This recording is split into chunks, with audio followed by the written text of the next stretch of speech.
My name is Yassine, also known as the Narcicyst, Montreal representative and Basel representative.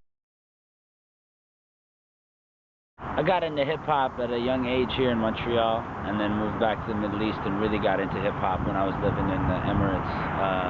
Started writing and recording out there, and then moved back out here and started making a job out of it.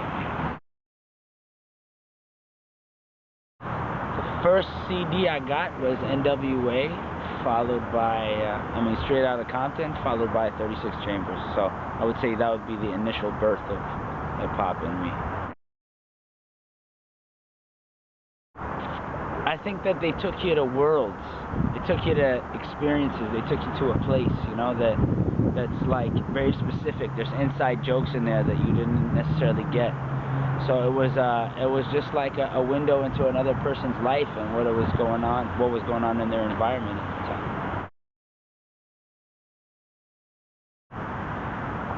Hip-hop became a personal outlet for me when I realized that politics controls the environment that is around us and the way that we're perceived, either on television or in real life, you know what I mean? So I think I just got involved politically when I started making music.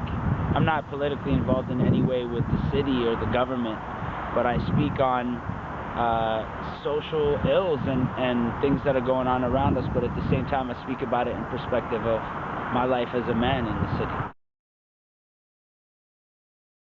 When I moved back here for university, I hung out with two of my boys, Nawad and Nawaf, also known as Nofi Fanan and Habilis. They had a production team called Sandhill, and they were two Iraqi dudes that moved from the Emirates to Canada at the same time I moved out here. So we had the same experience, grew up like brothers, and then we put out 2 albums between 2001 and 2004, and then I started doing my solo stuff after we disbanded, I gotta do everything, I do everything from mix to record to sometimes make the beat to bring musicians in, record them and sequence that musically and write it musically with them sometimes. So it's become more of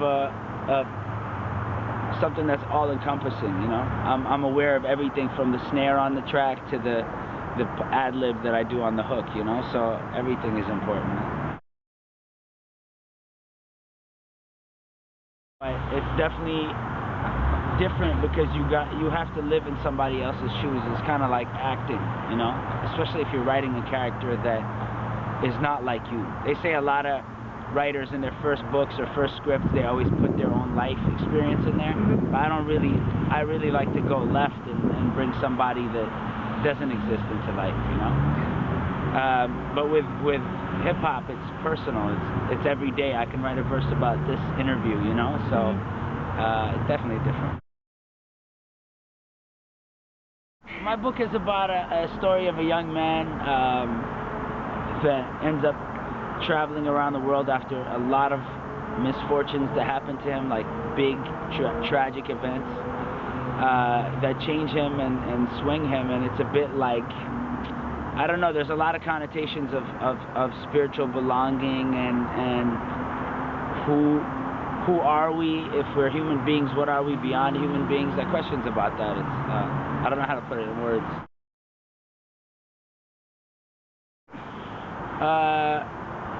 Well, I did a short film with my sister called Fatwa for one of my songs off my album, and then I ended up getting casted in a film called City of Life, which is a film about Dubai by a director called Ali Mustafa, and it's about 6 characters in the city and class and race and just the different things that affect life,